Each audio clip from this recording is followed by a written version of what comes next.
Morning and Assalamu alaikum. How are you all?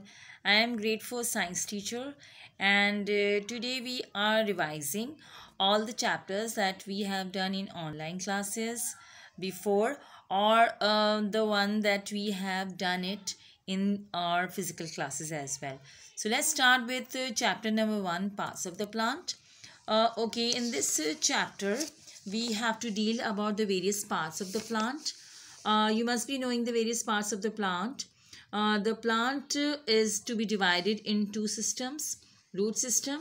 Root system has got the primary and secondary roots, while the shoot system has leaves, stem, fruit, flower, node, internode, and the branches.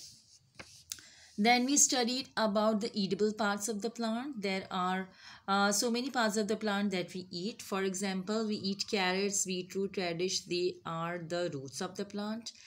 In the same way, asparagus, potato, ginger, they are stems of the plant.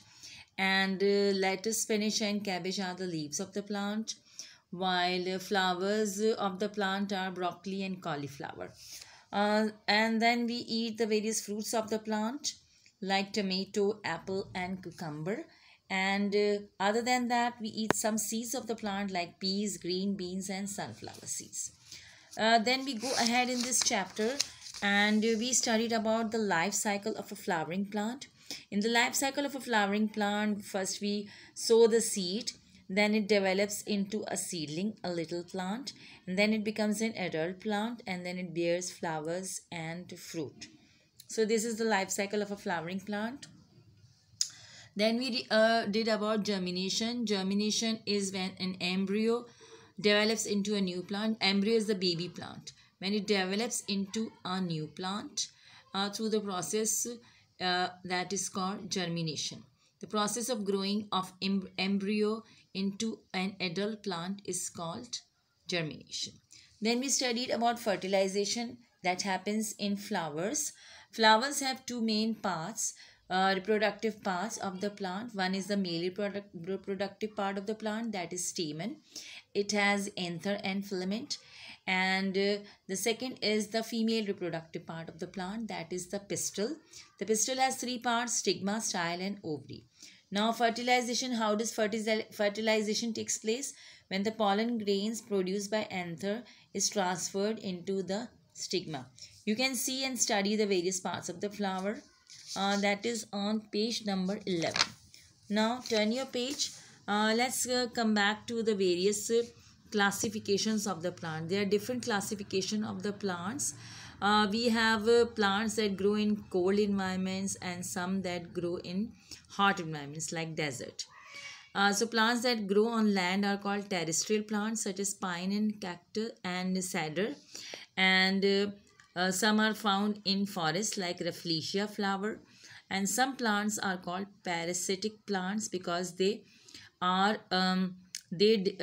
depend on various insects for their survival, and they are also called insectivorous plants.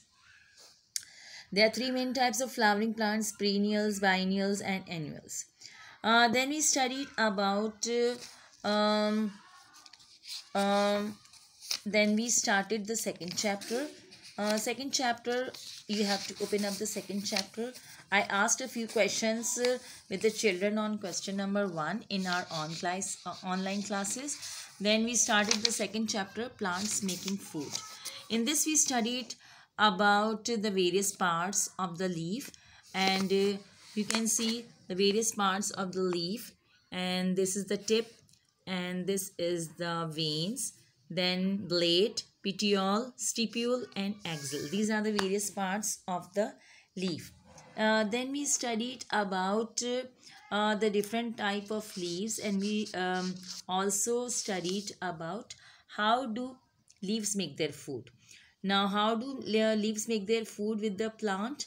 The food making process in plants is called photosynthesis, and leaves contain the green color, a pigment. That is why that is called chlorophyll, with which the leaf have the green color. Then we studied that how many things are required for the plants to grow. So the plants to grow, we need sunlight and water, minerals, air. The four things are required for the plants to grow. Then we studied about where do plants store their excess food. They store their excess food in their roots. You can see the various roots. And then we studied, then the chapter was over, and we finished our class. So this was the two chapters we studied, and inshallah in our next class we'll study about chapter 3, living processes in animals. Thank you very much. Allah Hafiz.